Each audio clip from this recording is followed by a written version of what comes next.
This is the training that I did for 6-figure earners and 7-figure earners. So for those of you that are not there yet, you're getting an exclusive training that was supposed to just be for leaders. But the first thing that I found that helped us go from 6 figures a year to multiple 6 figures a month was lead generation and simplifying the lead generation conversation. Because if I had to look back in 2012, my back was against the wall. I was really struggling with my belief and my confidence, what I was doing. I felt like I was lying to people because I really didn't feel like they could win. I didn't feel like other people could do what I was doing. So I really started to question what I was doing. I started to question my everything. And I was like, maybe I just need more people to talk to, which was part of the problem. I also had to upgrade the vehicle. You know what I'm saying? You can't fly to the moon in a car. So I needed to upgrade my vehicle. I ended up switching companies back in 2013, which was like a really, really difficult thing. But they just wouldn't embrace the interwebs. It was like they didn't think the internet existed or mattered. It was like, you got to talk to people, but not on the internet. Why? People are on the internet. Why wouldn't I just talk to them instead of talking to people at the shopping mall? It sounds kind of stupid. Anyway, and it is stupid, right? It's stupid not to use the internet, but I needed to have a way of generating leads that I felt good about. And one of those things that was paramount was building a personal brand, building, write this down, a community.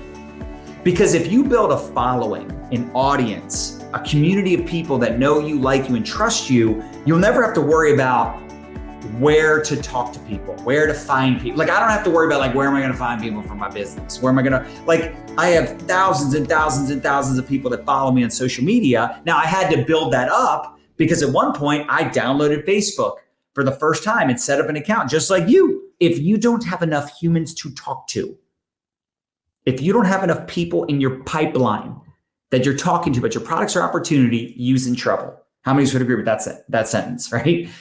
It's just, you just have to figure out different strategies. Now, obviously you see us promoting TikTok like crazy. We love social media. We love live video. So we started using social media to generate leads and build a following back in 2013. That's when we first started creating content on social media and education, building an education brand, right? Training, teaching, mentoring, coaching, providing value, sharing tips and ideas to help people just like you build your businesses. But then we taught people how to sell product on social, how to create curiosity around the products, because the easiest people to recruit are people that are already raising their hand, expressing interest in the business. So leading with the product was a game changer for us versus just promoting the opportunity all the time. Make money, residual income, fire your boss, job stands for journey of the broke. That doesn't attract people. The truth is most people don't speak our language. So when I explain to people what we do, they're it doesn't make sense to them because they've always been trained, go to school, get a degree, get a job, work for a company, 9 to 5, salary, hourly, right? Or traditional business, with $100,000, investment up front and then all this overhead. And you're you own a company that owns you. You own a business that owns you. So the point is what we do in network marketing, although to us it makes so much sense, normal people it does not. But you got to remember what you thought when you first looked at network marketing. So leading with the product, teaching people how to sell the product. Because if they can sell the product and they can make a couple hundred or even a couple thousand a month or more selling the product, it's much more natural. It's much more, they can organically build a team and build a business. All right. Number 2, the exposure process when you generate leads. How many of you use the ATM system, add, tag, message? I know I'm biased, but I think it's the greatest system on planet Earth for exposure, especially when it comes to recruiting, building community. And I just had this conversation with a leader earlier today. And I get this conversation a lot with people that use Facebook groups where they're there's some scarcity in using a group that the whole team is using, but the power in that, the team camaraderie where everyone works together to build up this group, selling and promoting the products, promoting the business, and everybody adds their prospects and everyone protects that community.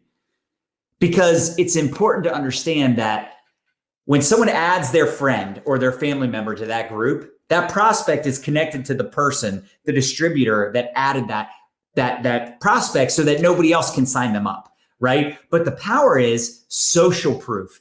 If thousands of people are inside this community over time, and they see all these testimonials in the group and all these people that love the company, and they're, sharing their results, and they're sharing their story, and there's awesome videos, and there's, maybe like 7-day challenges and giveaways and, all these different things inside that community, that ATM group takes on a life of its own. Like, even if I stopped ATMing people, my team's not going to stop ATMing people, right? The people in the group are still going to have questions. They're still going to see all the content in there, and they're going to end up buying. They're going to end up joining. But the key is getting the leads in the group. The sooner you get your prospects into a group, an ATM group, add, tag, message, the sooner you start to see results, the better. So that was another game changer for us all those years ago. Number 3, team culture. You have to have a culture for leadership development, for recognition. You've got to love on your team hard. You got to keep it real. You got to speak life into your team. I've learned more from bad leadership than I've learned from good leadership. It's just the truth. I realize the importance of having a positive team culture, a drama-free environment for people to step into their greatness.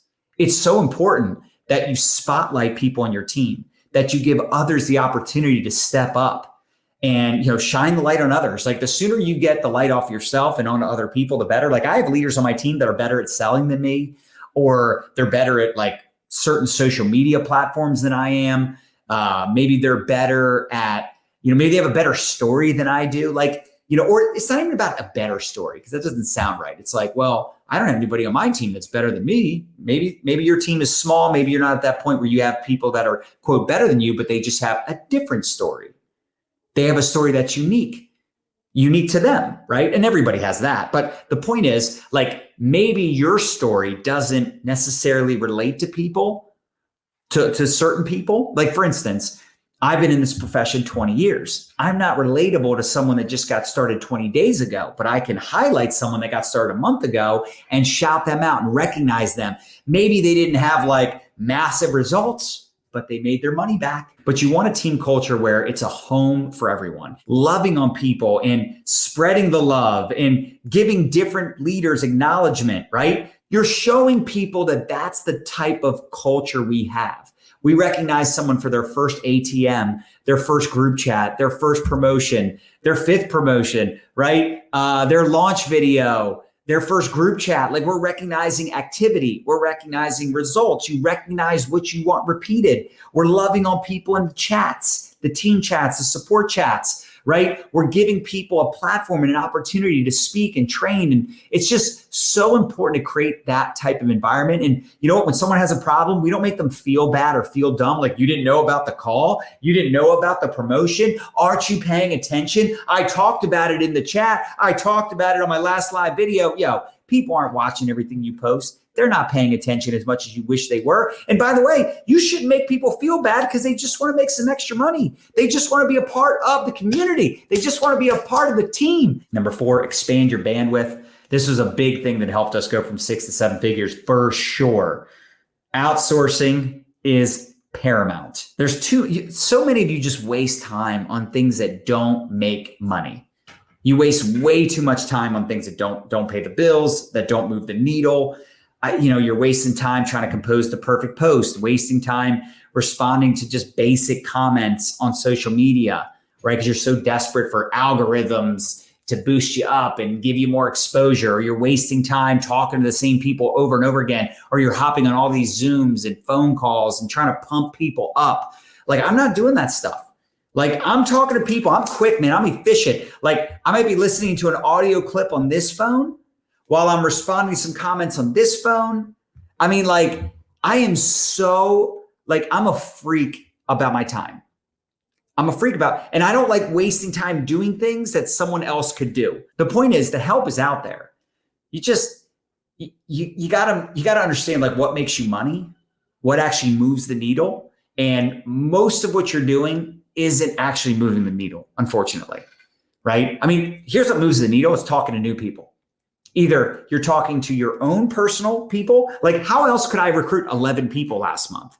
How could I recruit 11 people last month personally and run a multi-million-dollar team if I didn't have systems in place, and I didn't have some delegation in place, and I didn't have support on the back end, right? It'd be impossible, literally impossible. You need to automate a lot of your onboarding as well. Like I'm on top of people when they're brand new, making sure that they print out the 24-hour game plan and the scripts and they go through the training videos. But I'm not just assuming that that'll just do all the work and they're just going to take action. I'm following up, I'm touching base. Anyway, I could go on a whole tangent about this, but it is so important to expand your bandwidth. You can't do it all. It's literally impossible. Number 5, building a personal brand. Now, I'm not telling a brand new person that just signed up last week, you got to start building your personal brand. But at some point, you need to start providing value, talking about things that you love talking about. Like, what are you good at? What are you passionate about? What are you learning? What do you love to share with other people? What experiences have you had? What stories can you share? What tips and advice can you give people? Because ultimately, if you can entertain people or train people, or what I like to call entertainment, which is actually what I almost said, right? If you get good at showing up on social media with your own personality, your own style, your enthusiasm, you start showing up with, things that make people laugh and make people think and inspire and motivate. I'm telling you, things will blow up for you. Go where the best people hang out. It's the power of proximity. Get close to the people, the successful people. Where are they hanging out? In your network marketing company, when is the next event? The leaders are going to be at those events. Not all the leaders, but most of the leaders are going to be at these different events. Like, you go where the leaders are. You start rubbing shoulders, rubbing elbows, whatever, with the top people.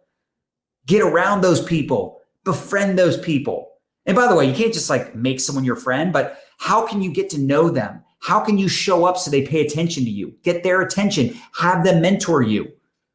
The people that I love to mentor are people that are showing up for the events. They're showing up in the team chats.